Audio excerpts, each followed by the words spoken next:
مگر اپنے دوستوں سے ملنے والی ایک خبر نے اسے بے چین کر کے رکھ دیا۔ اسے پتہ چلا کہ پڑوسی ملک کے بادشاہ نے اس کے ملک پر حملہ کر کے اس پر قبضہ کر لیا ہے اور اس کی فوجیں شہر میں ہنگامہ برپا کیے ہوئے ہیں اور خوب لوٹ مار اور قتل و غارت پر اتری ہوئی ہے۔ علی خان اپنی ماں کو گھر میں اکیلا چھوڑ کر آیا تھا۔ گھر میں 3 غلام بھی تھے، مگر ان کی موجودگی نہ ہونے کے برابر تھی، کیونکہ وہ صرف اپنے کاموں سے دلچسپی رکھتے تھے اور ان میں اتنی اہلیت بھی نہیں تھی کہ اپنی ہی حفاظت کر لیتے۔ ماں کی حفاظت کرنا تو دور کی بات تھی۔ وہ دوستوں کے پاس سے واپس بہن کے گھر آیا۔ وہ بھی اس خبر کو سن کر پریشان ہو گئی تھی۔ علی خان نے اس سے کہا کہ وہ اب واپس شہر جائے گا۔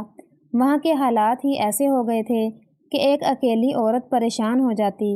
اس کی بہن نے جلدی سے دسترخوان بچھا کر کھانا لگایا۔ فکر کی وجہ سے علی خان کی بھوک ہی ختم ہو گئی تھی، پھر بھی بہن کا دل رکھنے کے لیے اس نے تھوڑا بہت کھانا کھایا۔ اس کے بعد اس نے وہ سامان نکال کر بہن کو دیا جو اس کی ماں نے اپنی بیٹی، داماد اور نواسے کو بھجوایا تھا۔ انہی باتوں میں کافی وقت گزر گیا اور پھر شام ہو گئی۔ اس نے جلدی سے گھوڑے پر زین کسی۔ اس کا بہنوئی ابھی تک اپنی دکان سے گھر نہیں آیا تھا، اس لیے اس سے ملاقات نہ ہو سکی۔ علی خان نے بہن اور بھانجے کو خدا حافظ کہا اور واپسی کے سفر پر روانہ ہو گیا۔ جب وہ اپنے شہر میں پہنچا تو ایک عجیب ہی نظارہ دیکھنے کو ملا۔ جگہ جگہ لوگوں کی خون میں ڈوبی ہوئی لاشیں بے ترتیبی سے پڑی تھیں، جن کے گھروں کو لوٹ مار کے بعد آگ لگا دی گئی تھی۔ ان کے شعلے سرد پڑ کر راکھ کی شکل میں ہوا کے ساتھ اڑ رہے تھے۔ اپنے شہر کی یہ حالت دیکھ کر علی خان کا دل غم و غصے سے بھر گیا۔ اس کی آنکھوں میں آنسو آ گئے۔ تھوڑی دیر بعد وہ اپنے گھر پہنچ گیا۔ اس کا گھر صحیح سلامت تھا۔ اس نے گھوڑے کو استبل میں باندھا اور جانے کے لیے مڑا ہی تھا کہ اندھیرے میں اسے کسی کی موجودگی کا احساس ہوا۔ کون ہے؟ اس نے کڑک کر پوچھا۔ اس کی آواز سن کر ایک سایہ دروازے کے پیچھے سے نکلا۔ وہ کوئی لڑکی تھی۔ علی خان اسے لے کر اپنے گھر میں داخل ہوا۔ اس کے آنے کا اس کی ماں کو پتہ چل گیا تھا، اس لیے دروازہ کھلا ملا تھا۔ ماں کو دیکھ کر علی خان کے چہرے پر ایک اطمینان بھری مسکراہٹ پھیل گئی۔ وہ ماں سے لپٹ گیا۔ ماں، مجھے آپ کی بہت فکر تھی۔ خدا کا شکر ہے کہ آپ خیریت سے ہیں۔ ماں بھی مسکرانے لگی، مگر لڑکی کو دیکھ کر وہ چونک پڑی۔ اگر میری آنکھیں دھوکہ نہیں کھا رہی ہیں تو یہ لڑکی ضرور شہزادی عنبر ہے۔ کچھ عرصہ پہلے جشن بہار کے میلے میں نے اسے دیکھا تھا، اس نے بڑبڑا کر کہا۔ ماں سے مل کر علی خان کو لڑکی کا خیال ہی نہیں رہا تھا۔ اس نے گھوم کر دیکھا۔ لڑکی بے حد اداس نظر آ رہی تھی اور اس کی آنکھوں میں آنسو بھرے ہوئے تھے۔ اس کے جسم پر شاہی پوشاک دیکھ کر علی خان بولا، ہاں ماں، یہ تو شاید شہزادی صاحبہ ہیں۔ لڑکی بھرائی ہوئی آواز میں بولی، جی ہاں، میں شہزادی عنبر ہوں۔ میرے ابا حضور کو دشمنوں نے قید کر لیا ہے۔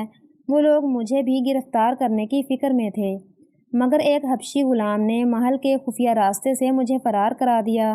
اب میں آپ لوگوں کے پاس آئی ہوں۔ کیا آپ مجھے پناہ دیں گے؟ دشمن فوجی میری تلاشی کے لیے گھر گھر کی تلاشی لیتے پھر رہے ہیں۔ ماں بولی، بیٹی، کیسی باتیں کر رہی ہو؟ یہ تمہارا اپنا گھر ہے، پناہ دینے یا نہ دینے کا کیا سوال ہے؟ علی خان نے اب تک صرف شہزادی عنبر کے متعلق دوسروں سے ہی سنا تھا۔ شہزادی اپنی نیک عادتوں، رحم دلی اور خوبصورتی کی وجہ سے دور دور تک مشہور تھی، اور اب وہی شہزادی اس کے گھر پر موجود تھی۔ اس کی اداسی نے اس کے حسن میں 4 چاند لگا دیے تھے۔ اسے پریشان دیکھ کر علی خان کو اس سے ہمدردی محسوس ہونے لگی۔ ماں نے شہزادی کو دلاسا دیا اور پھر دسترخوان لگانے کے لیے چلی گئی۔ علی خان نے دھیرے سے کہا، شہزادی صاحبہ، یہ جو سب کچھ ہوا ہے مجھے اس پر سخت افسوس ہے۔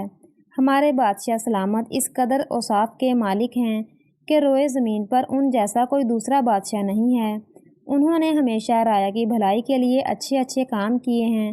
میں نے آج تک کوئی بڑا کام نہیں کیا ہے، مگر اب میں اس بات کا وعدہ کرتا ہوں کہ بادشاہ سلامت کو اس ظالم بادشاہ کی قید سے چھڑا کر انہیں ان کا اصل مقام دلوا کر ہی دم لوں گا۔ علی خان کی باتیں سن کر شہزادی کے چہرے پر خوشی کی لہر دوڑ گئی۔ مجھے یقین ہے آپ ایسا کر سکتے ہیں۔ وہ علی خان کی شخصیت سے بے حد متاثر نظر آتی تھی۔ علی خان حالانکہ ابھی صرف 18-20 سال کا نوجوان تھا، مگر اتنی سی عمر میں ہی وقت نے اسے اپنی عمر سے کہیں زیادہ سوجھ بوجھ کا مالک بنا دیا تھا۔ اس کا باپ 4 سال ہوئے فوت ہو چکا تھا۔ اب گھر کی ساری ذمہ داری علی خان کے کاندھوں پر آ پڑی تھی۔ اس کے بعد کی شہر میں کپڑے کی دکان تھی جسے اب علی خان چلاتا تھا، مگر اسے اس کاروبار سے کوئی دلچسپی نہ تھی۔ وہ فرض سمجھ کر دکان پر بیٹھتا تھا، حالانکہ اس کے دل میں یہ امنگ تھی کہ وہ فوج میں کسی بڑے عہدے پر نہ سہی ایک معمولی سپاہی ہی ہوتا۔ شہزادی عنبر اب خاصی مطمئن نظر آتی تھی۔ تھوڑی دیر بعد ماں نے انہیں کھانے کے لیے بلایا، مگر کھانا شروع کرنے سے پہلے اس نے کچھ کھانا باندھ کر علی خان کو دیا اور کہا کہ اسے اس کے منہ بولی بہن کے گھر دے آئے۔ اس کی یہ منہ بولی بہن پچھلی گلی میں رہتی تھی۔ علی خان کی ماں کو پتہ چلا تھا کہ دشمن فوج کے ہنگاموں کی وجہ سے سب بازار بند تھے اور اس منہ بولی بہن کے گھر میں اتفاق سے سب کھانے پینے کی چیزیں ختم ہو گئی تھیں۔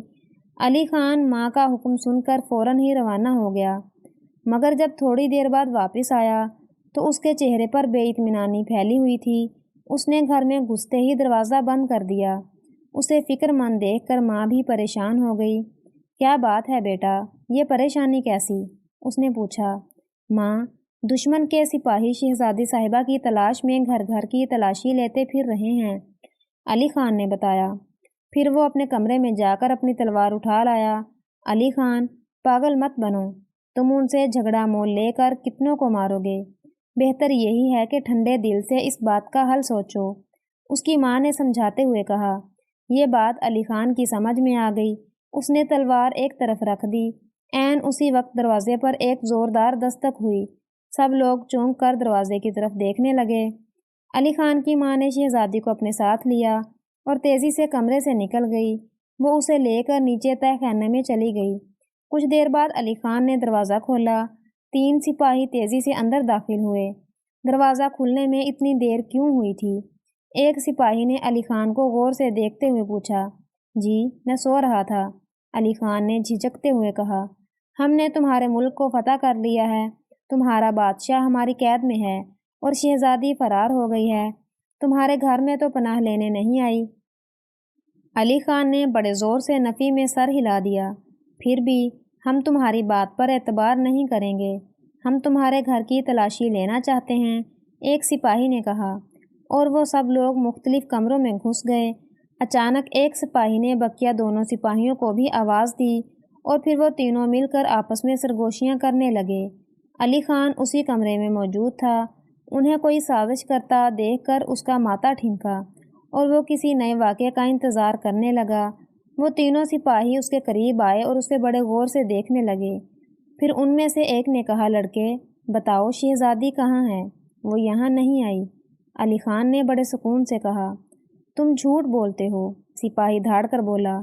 تم کہہ رہے تھے کہ میں سو رہا تھا، مگر دوسرے کمرے میں وہ کھانا کس کا رکھا ہے جو یقیناً کئی آدمیوں کے لیے کافی ہوگا، اور یوں محسوس ہوتا ہے جیسے ابھی تک اسے شروع بھی نہیں کیا گیا ہو۔ اب علی خان کو احساس ہوا کہ اس سے کچھ بے وقوفی سرزد ہو گئی ہے۔ اسے دسترخوان اٹھوا دینا چاہیے تھا۔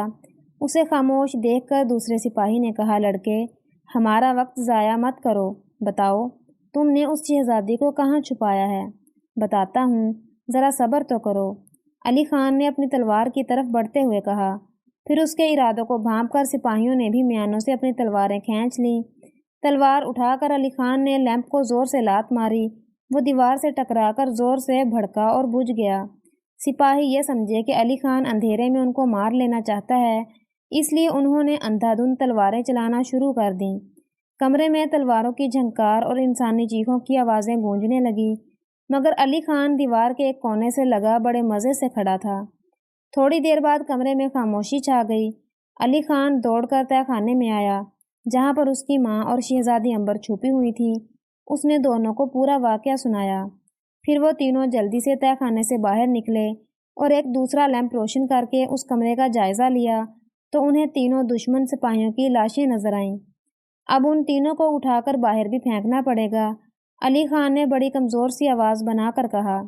شہزادی عنبر اتنی پریشانیوں کے باوجود ہنس پڑی۔ آؤ پہلے کھانا کھا لو، علی خان کی ماں نے کہا، اور وہ تینوں دوسرے کمرے کی طرف بڑھ گئے۔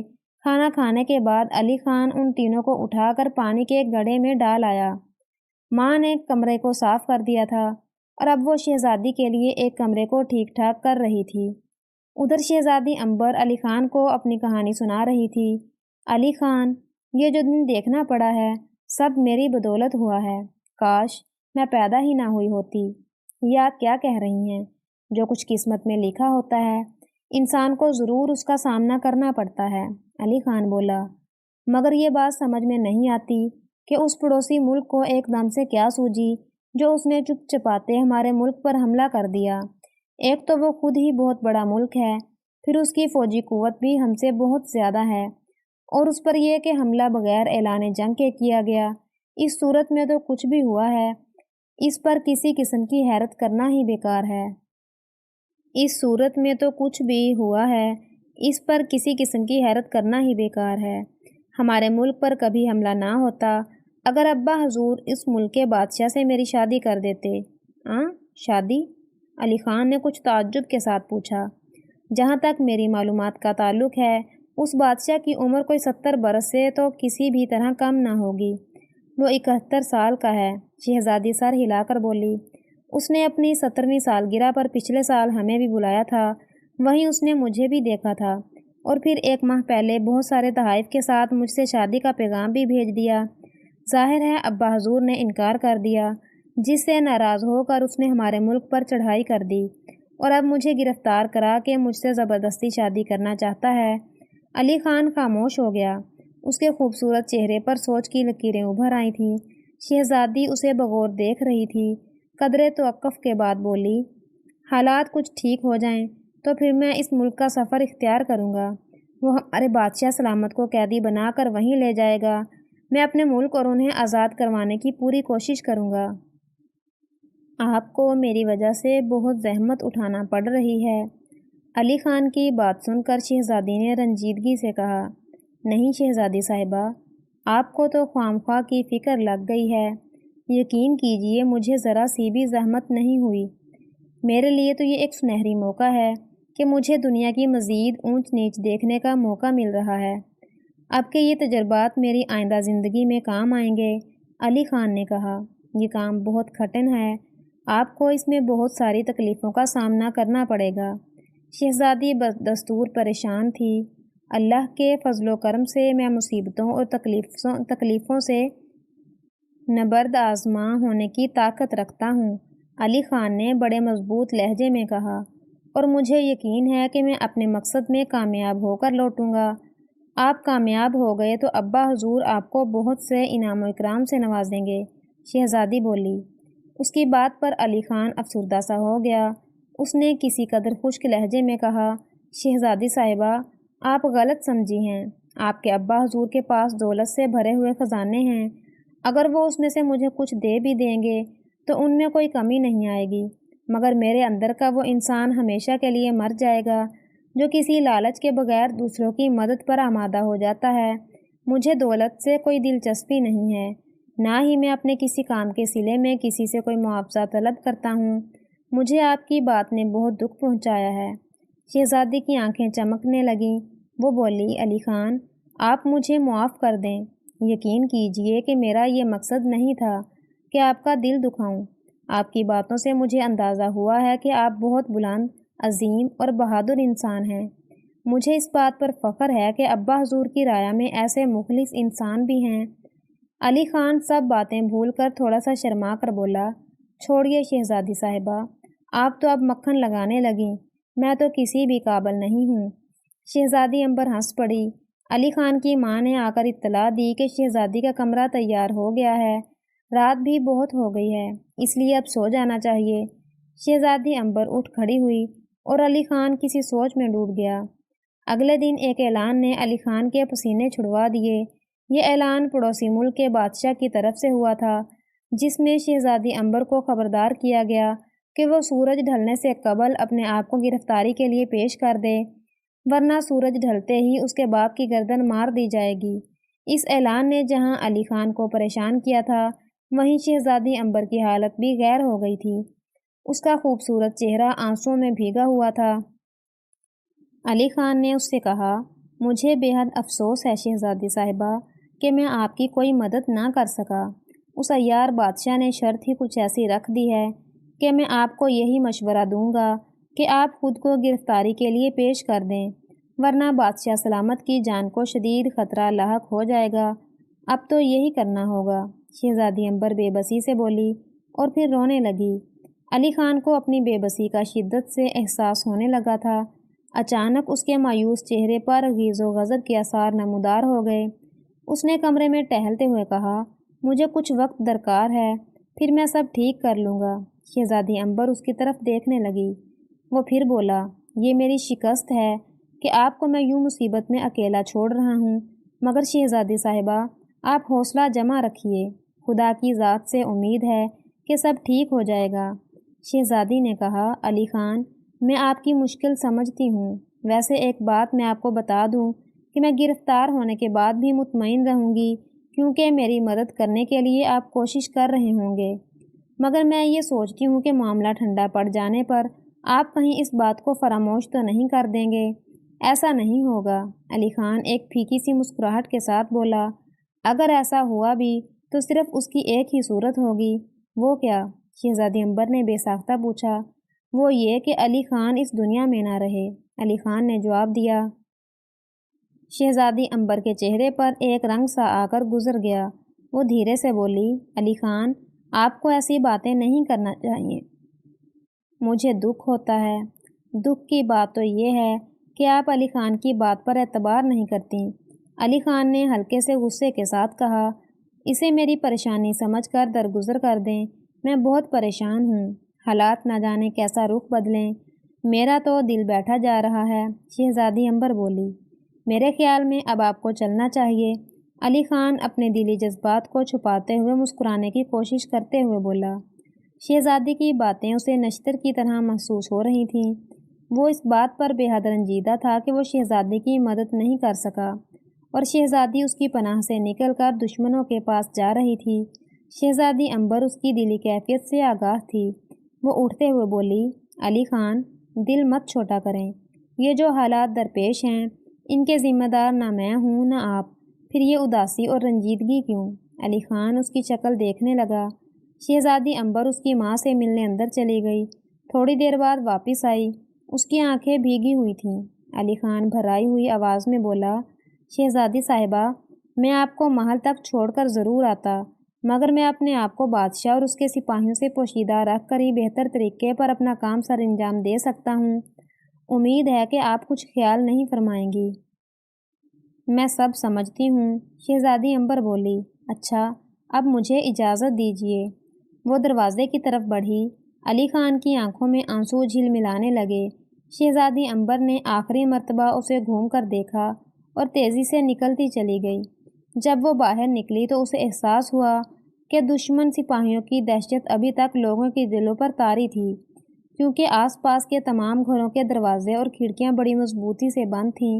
انہیں کل کا وہ خوفناک منظر یاد تھا جب دشمن سپاہیوں کو لوٹ مار سے باز رکھنے کی کوشش میں کئی لوگوں کو بے دردی سے قتل کر کے ان کے گھروں کو آگ لگا دی گئی تھی۔ شہزادی ابھی کچھ ہی دور گئی تھی کہ اس کے کانوں میں گھوڑوں کے ٹاپوں کی آوازیں آنے لگیں۔ اس نے مڑ کر دیکھا، دشمن فوج کا سپہ سالار اور 4 دوسرے سپاہی اس کی طرف ہی آ رہے تھے۔ شہزادی کے قریب آ کر انہوں نے گھوڑے روک لیے۔ سپہ سالار نے اس کی شاہی لباس کی وجہ سے اسے پہچان لیا تھا کہ وہ شہزادی ہے۔ وہ جھٹ گھوڑے سے اترا اور تھوڑا سا جھک کر بڑے ادب سے بولا، مستقبل کی ملکہ عالیہ خوش آمدید۔ اس کی بات نے شہزادی عنبر کے تن بدن میں آگ لگا دی۔ وہ تیز نظروں سے اسے گھورنے لگی۔ باقی 4 سپاہی بھی گھوڑے سے نیچے اتر آئے تھے اور اسے بڑے احترام اور عقیدت سے دیکھ رہے تھے۔ سپہ سالار نے اسے اپنا گھوڑا پیش کیا۔ شہزادی عنبر منہ بنا کر اس پر سوار ہو گئی اور سپہ سالار ایک ادنا غلام کی طرح اس کی باگ پکڑ کر چلنے لگا۔ وہ 4 سپاہی بھی سر جھکائے ان کے پیچھے پیچھے آ رہے تھے اور ان سب سے پیچھے علی خان اپنے گھوڑے کے ساتھ دیواروں کی آڑ لیتا ہوا ان کے پیچھے آ رہا تھا۔ اس نے سوچا تھا کہ وہ شہزادی عنبر کو اعلانیہ محل تک نہیں چھوڑ سکتا، چھپ کر تو اس کے پیچھے جا سکتا ہے۔ شہزادی عنبر بھی دوسروں کی طرح اس کی موجودگی سے بے خبر تھی۔ آسمان پر کل شام ہی سے بادل منڈلاتے پھر رہے تھے۔ صبح بھی کافی ابر تھا، مگر اب اچانک ہی بوندا باندی شروع ہو گئی تھی۔ تھوڑی ہی دیر بعد اس نے شدت اختیار کر لی اور پھر سپہ سالار شہزادی عنبر کو گھوڑے سے اتار کر پناہ لینے کی خاطر ایک مکان کی طرف بھاگا۔ علی خان نے انہیں مکان کی طرف جاتے ہوئے دیکھ لیا تھا۔ سپاہی باہر ہی ایک سائبان کے نیچے کھڑے ہو گئے اور پھر سپہ سالار کا دروازہ کھٹکھٹانے لگا۔ یہ مکان علی خان کے دوست یوسف کا تھا۔ اچانک اس کے ذہن میں ایک خیال آیا۔ اس نے بڑی تیزی سے اپنے گھوڑے کو ایک مکان کی کھڑکی کی سلاخوں سے باندھا اور پھر یوسف کے مکان کی طرف دوڑ لگا دی۔ وہ گھوم کر مکان کی پشت پر آیا اور پھر ایک ہی جست میں وہ اونچی دیوار پر جا چڑھا۔ اس نے نیچے کودنے میں بھی دیر نہیں لگائی۔ صحن عبور کر کے جب وہ برآمدے میں آیا تو یوسف سپہ سالار کی دستک پر دروازہ کھولنے جا رہا تھا۔ علی خان کو دیکھا تو حیرت سے اس کا منہ کھل گیا۔ علی خان نے جلدی سے بات بنا دی کہ کچھ سپاہی اس کے پیچھے لگ گئے تھے اور وہ بڑی مشکلوں سے جان بچا کر بھاگا ہے۔ یوسف بیچارہ کمزور دل کا مالک تھا۔ اس اطلاع نے اسے اور دہشت زدہ کر دیا۔ اس نے کانپتے ہوئے ہاتھوں سے دروازے کی کنڈی کھول دی۔ سپہ سالار شہزادی عنبر کو لے کر اندر آ گیا۔ یوسف اس کی آمد سے بھوکلا گیا۔ سپہ سالار نے اسے دلاسا دیا۔ وہ اتنا خوش اخلاق اور نرم دل ہرگز نہیں تھا۔ اسی کے حکم پر تو اس کے سپاہیوں نے شہر میں اتنی قتل و غارت کی تھی۔ اس وقت جو وہ خود کو ایک مہذب اور نرم خو شخص ظاہر کر رہا تھا تو اس کی وجہ شہزادی عنبر تھی۔ وہ اس کے حسن سے بے حد مرعوب ہو گیا تھا اور اب اپنی شرافت کی دھاک بٹھا کر شہزادی عنبر کے دل میں اپنی جگہ بنانا چاہتا تھا۔ یوسف نے انہیں ایک صاف ستھرے کمرے میں لا کر بٹھایا۔ اس کمرے میں فرش پر دبیز قالین تھا اور گاؤ تکیے پڑے تھے۔ کمرے میں طرح طرح کی خوشبوئیں چکرا رہی تھیں کیونکہ یوسف عطر کا کاروبار کرتا تھا۔ شہزادی عنبر نے جب علی خان کو وہاں موجود پایا تو اس کے چہرے پر شدید حیرت کے آثار پیدا ہو گئے، مگر علی خان کی حالت سے یوں پتہ چلتا تھا کہ جیسے اس نے کبھی شہزادی عنبر کو دیکھا ہی نہیں ہے۔ وہ بڑی لاتعلقی سے بیٹھا ہوا تھا۔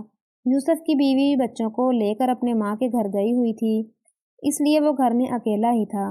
علی خان نے سپہ سالار سے کہا، جناب، اس بے وقت کی بارش نے آپ کو بڑا پریشان کیا ہے۔ آپ بھیگ گئے ہیں، کہیں نزلہ زکام نہ ہو جائے۔ ٹھہریے، میں آپ کو گرما گرم قہوہ پلواتا ہوں۔ وہ یوسف کی طرف مڑا۔ یوسف بھائی، کیا آپ زحمت کریں گے؟ سپہ سالار صاحب ہمارے مہمان کی حیثیت رکھتے ہیں۔ انہوں نے ہمارے گھر کا انتخاب کر کے ہمیں بہت عزت بخشی ہے۔ اتنی بڑی شخصیت اور یہ ہمارا غریب خانہ، ہمارے گھر کی تو قسمت ہی کھل گئی ہے۔ ہاں تو یوسف بھائی، آپ ابھی تک گئے نہیں قہوہ بنانے؟ یوسف گھبرا کر جلدی سے کھڑا ہو گیا۔ سپہ سالار کنکھیوں سے شہزادی عنبر کی طرف دیکھتے ہوئے اپنی بڑی بڑی مونچھوں پر ہاتھ پھیرنے لگا اور بولا، نوجوان، تم مجھے بہت عقلمند آدمی معلوم ہوتے ہو۔ کیا نام ہے تمہارا؟ جی، مجھے علی خان کہتے ہیں۔ شہزادی عنبر حیرت سے منہ کھولے ان کی گفتگو سن رہی تھی۔ اس کی سمجھ میں نہیں آ رہا تھا کہ آخر علی خان کون سا کھیل کھیلنا چاہتا ہے۔ پھر تھوڑی دیر تک ان دونوں میں ادھر ادھر کی گفتگو ہوتی رہی۔ کچھ دیر بعد علی خان سپہ سالار سے دھیرے سے بولا، سپہ سالار صاحب، آپ کی شخصیت نے مجھ پر ایسا جادو کیا ہے کہ میں آپ سے ایک بات کہنا چاہتا ہوں مگر کہہ نہیں سکتا۔ پتہ نہیں آپ برا مان جائیں۔ نہیں نہیں علی خان، کہو، ڈرو نہیں۔ مگر کیا واقعی میری شخصیت ایسی ہے؟ اس نے بڑے اشتیاق سے پوچھا۔ جی ہاں سپہ سالار صاحب، اس میں کیا شک ہے؟ میرے خیال میں تو یہ خاتون جو آپ کے ساتھ ہیں شہزادی عنبر کہلاتی ہیں۔ نام تو ان کا یہی ہے، مگر تمہارا اس بات سے کیا مطلب ہے؟ سپہ سالار نے تعجب سے پوچھا۔ مجھے یہ سن کر ازحد افسوس ہے کہ ان جیسی خوبصورت خاتون کے ساتھ آپ کا بوڑھا بادشاہ شادی کرنا چاہتا ہے۔ حالانکہ سچ پوچھیے تو آپ کی اور ان کی جوڑی خوب رہے گی۔ علی خان نے اتنے دھیرے سے کہا کہ شہزادی عنبر نہ سن سکے۔ سپہ سالار کے دل میں تو پہلے ہی چور چھپا بیٹھا تھا۔ اس کی تو یہ سن کر بانچیں کھل گئیں اور بولا، نوجوان، نوجوان، تمہاری باتیں اتنی مزیدار ہیں، دل چاہتا ہے کہ گھنٹوں بیٹھ کر سنی جائیں۔ مگر بھائی، کیا شہزادی صاحبہ اس پر راضی ہو جائیں گی؟ شہزادی کو رضامند کرنے کی ذمہ داری میں لیتا ہوں۔ آپ اس بوڑھے بادشاہ سے چھٹکارا پانے کی ترکیب کیجیے۔ علی خان نے بڑی سنجیدگی سے کہا۔ آپ غالباً انہیں بادشاہ کے پاس لے جا رہے تھے؟ ہاں، مگر بادشاہ کی مجھے کوئی فکر نہیں ہے۔ میں نے اتنی دولت جمع کر لی ہے کہ اسے لے کر اگر کسی دوسرے ملک نکل جاؤں تو میری کئی پشتیں بغیر کوئی کام کیے عیش سے زندگی بسر کر سکتی ہیں۔ سپہ سالار نے کہا، ٹھیک ہے۔ علی خان نے سر ہلا کر کہا، پھر کھنکار کر شہزادی عنبر کی طرف متوجہ ہوا۔ شہزادی صاحبہ، محترم سپہ سالار صاحب کو آپ اچھی طرح جانتی ہیں۔ ان کے کارنامے بچے بچے کی زبان پر ہیں۔ یہ دل کے بھی بہت اچھے ہیں۔ سخاوت میں تو ان کا ثانی نہیں۔ معزز گھرانے کے روشن ضمیر اور ہونہار فرزند ہیں۔ میں ان کی طرف سے آپ سے یہ درخواست کرتا ہوں کہ آپ اس بوڑھے لالچی اور ظالم بادشاہ کے بدلے ان جیسے اعلیٰ اوصاف کے مالک سے شادی کر لیں۔ اپنی تعریفیں سن سن کر سپہ سالار کا سینہ خوشی سے پھول گیا تھا اور وہ منہ اٹھا کر اور آنکھیں پھاڑے چھت کو گھور رہا تھا، مگر اس کے کان شہزادی امبر کی آواز کے منتظر تھے۔ علی خان نے شہزادی امبر کو سپہ سالار کی آنکھ بچا کر ہاں کرنے کا اشارہ کر دیا تھا۔ شہزادی نے ایک نظر سپہ سالار کو دیکھا اور بمشکل اپنی ہنسی ضبط کرتے ہوئے بولی، یہ جو خاصیتیں آپ نے گنوائی ہیں، اگر وہ واقعی سپہ سالار صاحب میں موجود ہیں تو میں رضامند ہوں۔ سپہ سالار بھرائی ہوئی آواز میں بولا، شہزادی صاحبہ، میں بھی بہت بے خبر آدمی ہوں۔ اپنی ان خصوصیات کا مجھے علم ہی نہیں ہوا تھا، مگر یہ شریف نوجوان جس کا نام علی خان ہے کبھی جھوٹ نہیں بول سکتا۔ میں آپ کا شکر گزار ہوں کہ آپ نے میری درخواست منظور فرما لی۔ آپ ہمیشہ مجھے اپنی ادنا غلام پائیں گی۔ علی خان بولا، سپہ سالار، ایک بات کا خیال رکھیے گا کہ شہزادی صاحبہ کو بزدل آدمیوں سے سخت نفرت ہے۔ ہاں سپہ سالار صاحب، اس بات کو آپ میری کمزوری بھی کہہ سکتے ہیں، مگر حقیقت یہی ہے کہ مجھے بزدل آدمی پسند نہیں ہیں۔ شہزادی امبر علی خان کی بات کو بیچ میں سے اچک کر بولی۔ وہ سمجھ گئی تھی کہ علی خان اس طرح کی باتیں کر کے سپہ سالار سے کوئی چال چل رہا ہے۔ بزدل آدمیوں کو اس دنیا میں جینے کا کوئی حق نہیں۔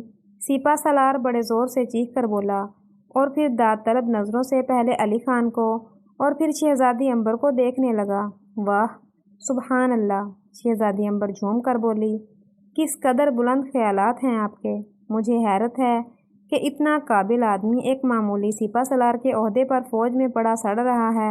اف، کس قدر ناانصافی ہے! مگر شہزادی صاحبہ، اب یہ ناانصافی ختم ہونے والی ہے۔ انصاف کا سورج طلوع ہونے والا ہے۔ وہی قابل شخص جو ایک معمولی سپہ سالار ہے، اپنے سینے میں شیر کا دل رکھتا ہے۔ اس میں اتنی ہمت ہے کہ وہ بادشاہ سے ٹکر لے۔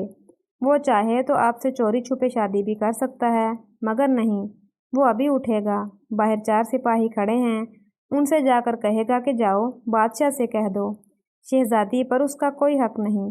وہ شہزادی کو اپنے ساتھ لے جا رہا ہے، دور، بہت دور۔ علی خان نے اپنی بات ختم کی ہی تھی کہ اس نے دیکھا کہ سپہ سالار اپنی جگہ سے اٹھا اور باہر نکل گیا۔ کیوں شہزادی صاحبہ، کیسی رہی؟ علی خان نے ہنس کر پوچھا۔ میرے پلے تو کچھ بھی نہیں پڑا، شہزادی الجھے ہوئے لہجے میں بولی۔ ابھی تو کہانی آدھی ہوئی ہے، آگے دیکھیے کیا ہوتا ہے، علی خان نے جواب دیا اور پھر ان کے کانوں میں سپہ سالار کی آواز آئی۔ وہ باہر سپاہیوں سے کہہ رہا تھا، جاؤ بادشاہ سے کہہ دو شہزادی پر اس کا کوئی حق نہیں ہے۔ میں شہزادی کو اپنے ساتھ لے جا رہا ہوں، دور، بہت دور۔ اس کی بات سن کر سپاہی ہکا بکا رہ گئے۔ سپہ سالار اکڑتا ہوا اندر چلا آیا۔ یوسف قہوہ بنا کر لے آیا تھا۔ وہ لوگ قہوہ پینے لگے۔ پھر کچھ دیر بعد علی خان بولا، سپہ سالار صاحب، اب آپ شہزادی صاحبہ کو لے کر یہاں سے چلے جائیں، کہیں ایسا نہ ہو کہ بادشاہ اپنی ساری فوج کو یہیں بھیج دے۔